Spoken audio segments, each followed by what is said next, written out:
But my whole idea of the party was just to have all of my favorite things and all of my favorite people, so I'm glad you're all here.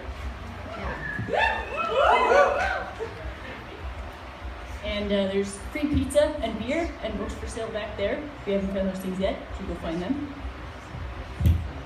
I'm just gonna do this, I think.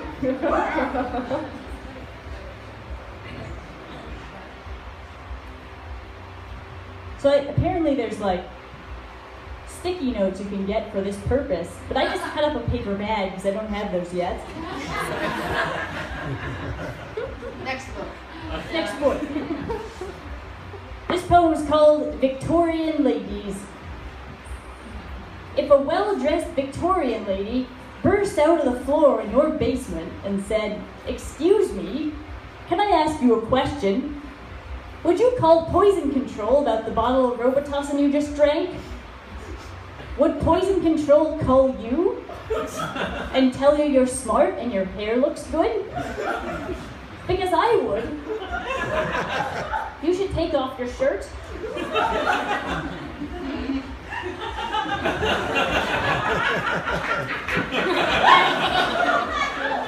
This poem is the oldest poem in the book. I wrote it when I was 18. It's called The Cadillac.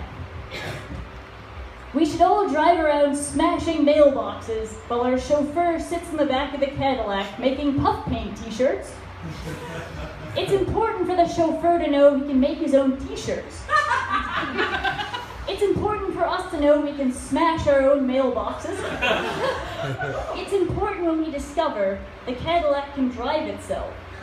But it's scary when we find out it has a mind of its own and it's slowly digesting us.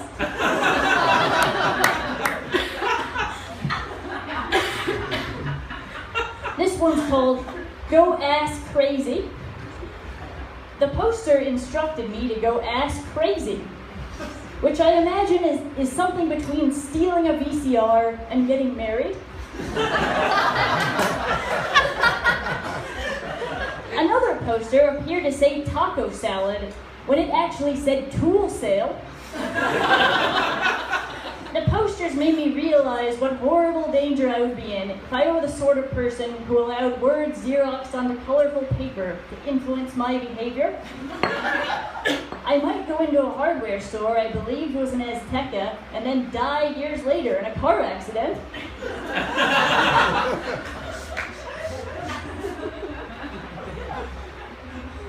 That's a poem.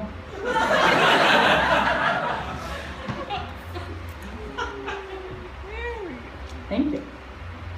This one's called Moving and Breathing. To have no mouth seems catastrophically irresponsible, like that dream in which I'm unable to explain to the police why I'm wearing nothing but a pillowcase.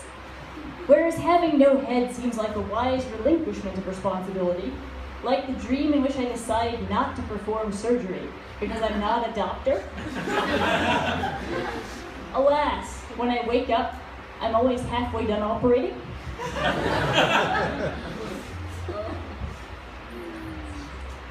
This one's called How One Thing Fits Into Another. I've always had a poor understanding of how one thing fits into another. As a child, I thought Santa Claus was a property of chimneys, ate fortune cookies whole, and was phobic of sleeping bags. For some reason, the hardest thing for me has been to differentiate between coffins and hot dog buns. I apologize in advance for my behavior at your barbecue and/or funeral.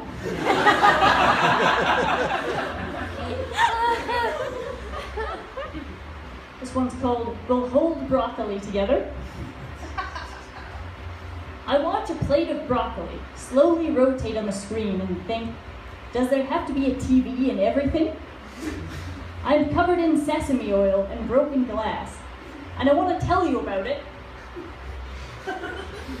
I want to know everything you're covered in and why you're walking that way. We'll hold broccoli together and squeeze it. Even though it's so hot it burns our hands, we'll keep squeezing it. And I'll look at you and say, before I met you, I thought I was crazy. But maybe I'm just kind of European.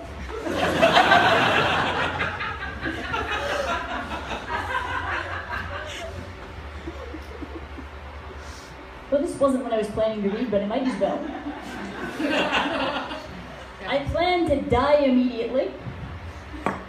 62 is too old to be secretly filling a desk in your garage with cigarette butts.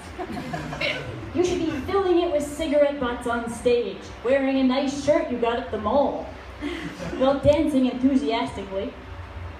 If I haven't learned to incorporate furniture into my dances by the time I'm 60, I plan to die immediately and refuse to decompose. I'll do it. This one's called Happy Birthday. The sounds outside my window suggest that this season everyone is really into ping pong and mental illness. But the older I get, the less convincing suggestions become.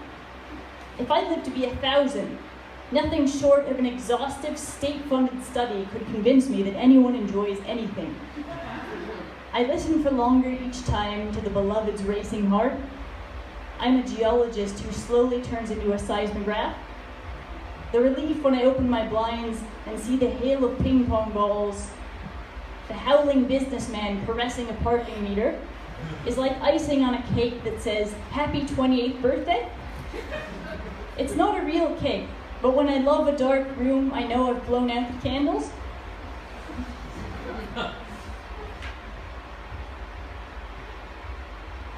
This one is called The Room of Disembodied Excitement. No one wants to know about your publications, or your missing fingers, or your Dodge Charger. They've been waiting all night, perhaps all their lives, to tell you why their sister is a bitch. No one wants to hear the nervous catalog of anecdotes that mean, "I like you." They would like to know if the beers in the kitchen are free. Their sister just sent them another text subtly mocking their apartment. Do you really like this person, or does it just comfort you to sleep next to someone? You once thought sleeping near your parents, even if the closest you could get was the bedroom floor, would ensure they lived through the night? You remember Tom of Finland said, "If I don't have an erection while I'm visiting a museum, I know it's no good." And you love the idea of a room of disembodied excitement. You take out a Sharpie and draw a perfect ass on the face of the person you're talking with. The lines extend to the edges of their face and onto the wall and into the air. They spread further and further until you can't see the ends anymore.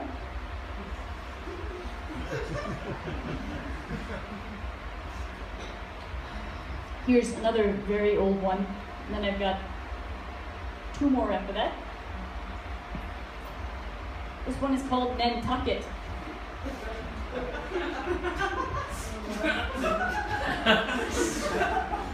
The only reason I would have a dick is so I could suck my own dick. It would have to be for Nantucket, and it would have to be so long I could suck it. Previously, when I acquired a dick that was neither from Nantucket nor so long I could suck it, I attempted to suck my own dick, and my head snapped off. A Pez candy the size of a bar of soap slid out of my esophagus. I wouldn't say it wasn't exciting when that happened. Chocolate ice cream is good, but sometimes you just want strawberry.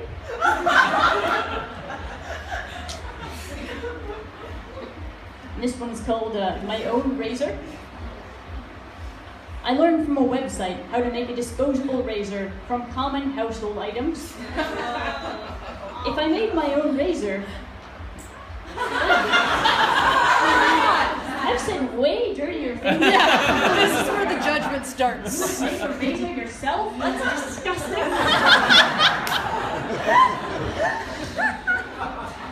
If I made my own razor, I would shave every hair off my body. When I do something, I do it until everyone is bald.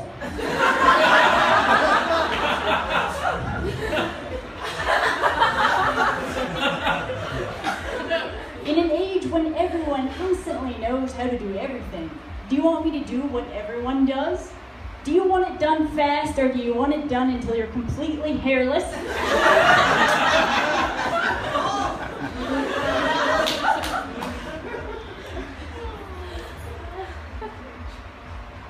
And last one for the night, the title poem of the book. Well, title comes from a line of the poem. I bet you can find it. You'll hear it when I say. It's called My Advocacy. I'm expected to advocate something, but I've decided to remain a heap of falling debris. It's not that I doubt my skills as an advocate. My clear, elegant arguments are the reason I'm known as the Three Einsteins. It's just that advocating a specific thing is so limiting. As a heap of debris about to drastically alter whatever it falls on, I constantly make countless arguments as profound as they are impossible to articulate.